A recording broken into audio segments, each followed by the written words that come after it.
Thank you, Mr. President. Speaking of the bill. Senator has the floor. I would equate the term speaking against the bill to speaking against telling parents what their children are required to read. Speaking against telling parents what their children are required to read. The word banning, Mr. President, is, and I'm not going to sugarcoat this because these are passages that aren't sugarcoated. The word banning is a lie.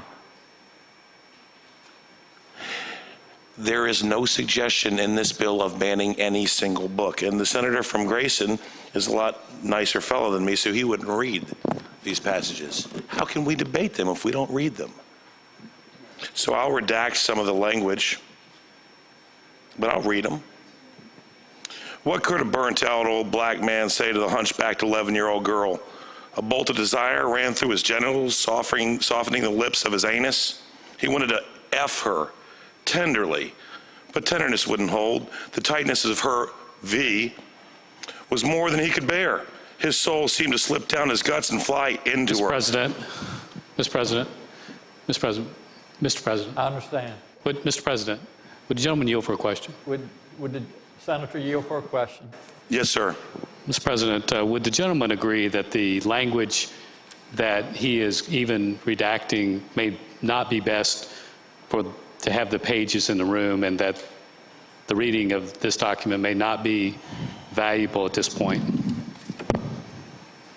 Oh, Mr. President, I would wholeheartedly agree, and I would submit that no one should have to listen to that as a minor without the consent of their parents.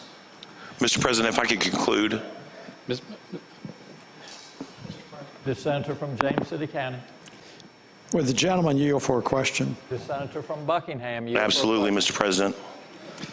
Mr. President, I respect your articulation, and I'm asking whether or not you would respect my very humble request to perhaps not be so explicit and to rely upon the articulation that I know is embodied in your spirit and your mind. Absolutely, Mr. President. If I might conclude, I'll cease reading. I think that makes the point, doesn't it?